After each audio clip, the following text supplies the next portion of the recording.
Guys, এটা হচ্ছে কলার মুচি, মানে হচ্ছে কলার মোচা, কলার মাথায় যে থাকে না সেইটা, বুঝতে পেরেছেন?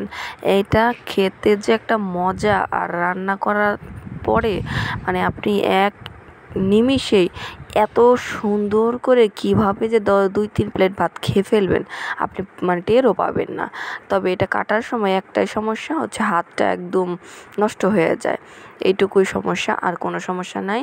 আর এটার জন্য আমার লাগবে, এই রেসিপিটার জন্য এক টুকরা মাছ দিয়ে আমি 4-5 জনের খাবারের আয়োজন করব, আর এই কলার মুচিটা সাথে থাকছে। আর আপনারা অবশ্যই সাথে আছেন। আসসালামু আলাইকুম এভরিওয়ান। আজকে হচ্ছে কলার মুচি কিভাবে রান্না করে, কিভাবে ছিলতে হয় সেটাই দেখাবো। আসলে আমি আজকে ফার্স্ট টাইম কলার মুচি ছিলতেছি। আমি মানে চাকু নিয়ে এসেছিলাম, বাট মনে হলো চাকুর চেয়ে হাত দিয়ে ছোলাটা এটা পারফেক্ট হবে।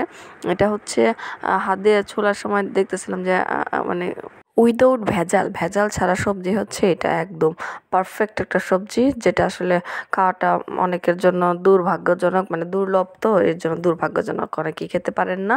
কিন্তু আমরা যারা গ্রামে থাকি তারা কিন্তু এটা খেতে পারে। আসলে এটা খেতে অনেক মজা, অনেক টেস্টি। আর যে রান্না করে সে বুঝে আসলে টেস্টির পিছনে যে কত খাটাখাটনি থাকে। এই তো আমি প্রায় খোসাটা ছাড়ানোর চেষ্টা করতেছি, দেখেন অনেক কষ্ট হয়েছে খোসাটা ছাড়াতে। তারপর হচ্ছে আমি সাকসেসফুলি একদম খোসাটা কমপ্লিটলি ছাড়িয়ে ফেলেছি। এখন হচ্ছে এটার ভিতরে যে একটা লম্বা ডাটার মতো আছে, আর যে কি যেন পলিথিনের মতো একটা মুখ আছে, ওটাকে ফেলে দিচ্ছি। এটাকে সুন্দর করে বাছতে হবে, সবগুলো বেছে আমি এগুলোকে কুটি কুটি কুটি কুটি করে কেটে নেব।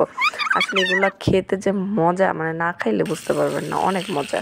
তারপর হচ্ছে এটাকে আমি সুন্দর করে স্বচ্ছ পিওর পানি দিয়ে ধুয়ে নিচ্ছি। দেখেন আমি তো নতুন রাঁধুনি, সেই জন্য যে ভালো করে কাটা হয়নি। এইটাকে এখন আবার লবণ দিয়ে সুন্দর করে চটকাতে হবে, কারণ কচড়া চটকায়া ধুইলে কি হবে, এটা যে একটা তেতো ভাব আছে সেই ভাবটা থাকবে না। সেই জন্য এটাকে একটু বেশি করে লবণ দিয়ে চটকাচ্ছে। অনেকে চাইলে গরম পানিতে সিদ্ধ করে নিতে পারে, কিন্তু ওইটার চেয়ে এটাই বেস্ট। ওটা তো পুষ্টি সব বের হয়ে যায়, গরম পানির সাথে ফেলে দিতে হয়, আর এটা একটু চটকায় নিলে এটা একটু ভালো হয়। তারপর আমি অবশ্য স্বচ্ছ পিওর পানি দিয়ে ধুয়ে নিব। এবার আমি রেসিপিটা শুরু করে দিলাম।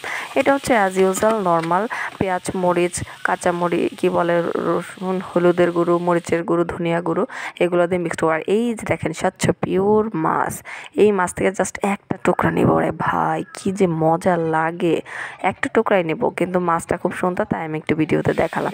দেখেন ভিডিও দেখতে দেখতে এখান দিয়ে আমার রান্না কিন্তু প্রায় অনেকটা হয়ে গেছে। এই যে একটা টুকরাই দিয়েছে এখানে কষানোর সময়, দেওয়ার পরে আমি আসলে মিস করে ফেলেছি। আমি ওইখানে গিয়ে এইটা মিস করেছি, সো দুঃখিত। এখন হচ্ছে কি আমি এটাকে সুন্দর করে নেড়ে চেড়ে নিচ্ছি।